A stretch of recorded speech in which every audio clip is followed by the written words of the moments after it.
Edsel Ford has finally figured out how to do something that's never been done before. Mass-produce bombers. But now, he has a new problem. Look, we're moving as fast as we can. I know. Edsel Ford realized that the labor force was going to be a major issue. When Willow Run was conceived, it was thought that 100,000 people were going to work there. But so many young men were being drafted into the military. Every factory in America faces the same challenge. But then, a surprising group comes to the rescue. Women. Before that, of course, there were acceptable professions for women. We could be teachers or we could be nurses, although the most important one was mother and wife. Then you get to World War II. And for the first time, we are needed in factories. And so women came out in droves to work in those factories and said, we want a chance to demonstrate what we can do. 19 million women take jobs in factories, shipyards, and military bases, making up nearly 40% of the U.S. workforce. One of Willow Run's factory hands will go on to inspire the nation. Her name is Rose Will Monroe, but she'll become immortalized with another name.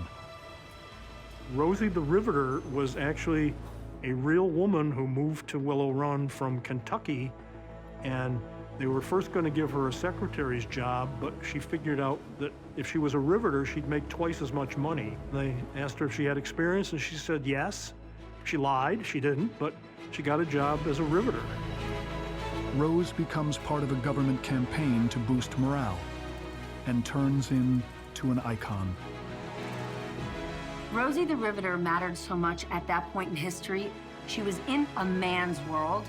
It took away this brand that we could only be the woman behind the man or the damsel in distress. She could survive and thrive in a man's world.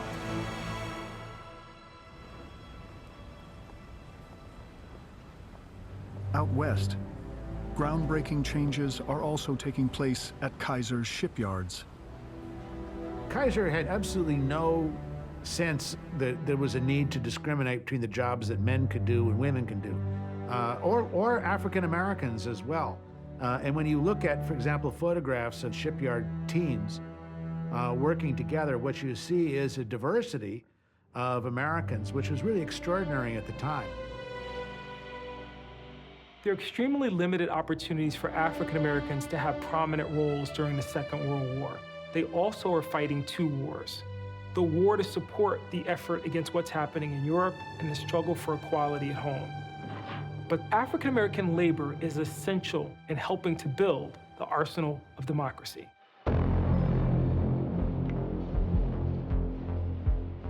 Now, with America's factories at peak production, FDR can finally make plans for what's next. What Roosevelt realized right away is that the United States is at war in two theaters, in the Pacific and in the Atlantic. And the Atlantic theater, Europe, is the one that takes precedence in his mind. All the while, Americans were thinking, okay, we're going to invade France one day to prepare for the kind of final blow against Germany. The amount of things, armaments that we would need was staggering. 5,000 ships, thousands and thousands of bombers and tanks, and the country leaned into it. We talk about Normandy, we talk about Iwo Jima and Okinawa. The war was also won inside the United States by factories and industry.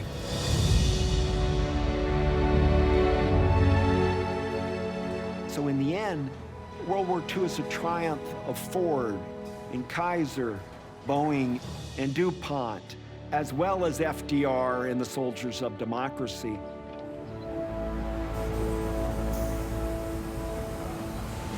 Ford shut down bomber production in 1945 and never built an airplane again. The giant Willow Run factory was put up for sale.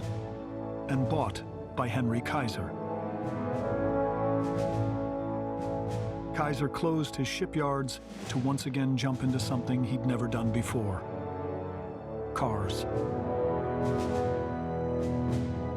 William Boeing returned to retirement after the war. Today, his company's planes carry over 2 billion passengers each year. DuPont vowed to get out of nuclear weapons and gave all the patents to the government. But during the Cold War, DuPont was called on once again and helped build the world's first hydrogen bomb. Before the war, the country was politically divided, economically divided, mired in depression. The industrialists loathed the president. And yet, when the war came, all of these people came together, worked together, and won the biggest war in the history of mankind. It's a great lesson. These fierce competitors are now united in order to try to achieve a common goal.